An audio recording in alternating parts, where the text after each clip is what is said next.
show you how to use Magic Annotate and Mark, which is my new add-on, which hopefully will solve some of the marking issues you have when using Google Docs. So we're going to load up the extension. I'm going to show the sidebar menu, and it is really simple. It's a really basic extension, which means if you want to annotate some work, you can use this canvas in order to do it. Now, if you've got a stylus, you can use a stylus, or you can. So if I use the mouse and draw a line, I can also use the stylus to draw a circle or anything like that. And then I just press Add to Doc, and it will add it where the cursor is. So if the cursor's there, it will add. See, it says added below cursor. So as long as there's a cursor somewhere, it will add it. If you're right at the bottom of a doc, so now I'm right at the bottom, it can't find the current cursor position when you're at the bottom. So if I just do red, so you know it's different. If I was to click Add to Doc now, it's going to try and add it to the bottom, and it says added to the bottom because that's where it is. So it's slightly different. If you're clicked on a picture while you do it, so if I then change to green, so you can see it's different, and then I add to Doc.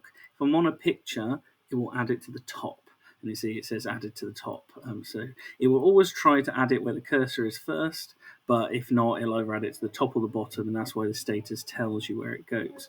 The envision for this is like you're marking away and you want to circle something, just do it as a red circle, add to Doc, and it's really easy. You can just sort of drag it over the top of the text. If it moves the text at all, you can just change it to in front of text, something like that, and you'll be able to do it.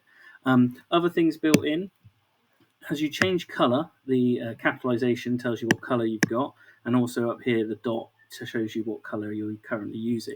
So that's easy there. You can also use pop out. So if you want to write something large to go over their work and you want a bigger area, you can just use this big space to write, and it works exactly the same way. When you add it to the doc, it will add the image, let you know where it's gone, and you can close that, and you'll have a large image. I think it was there, that big hello one, which is there. Okay. It will crop the image as well. It hasn't on that one, but it will crop the image, so it's the smallest possible, and I'll fix that one so it does. You can also, if you're doing marking, you may want just tick and cross. So if you click on the green tick, it will add the image. There it is, and you can move that around. It may be easier just to Control C, Control V that if you're going to use it a lot. It's up to you, obviously, but that's built in for the red cross or the green tick, which hopefully is useful.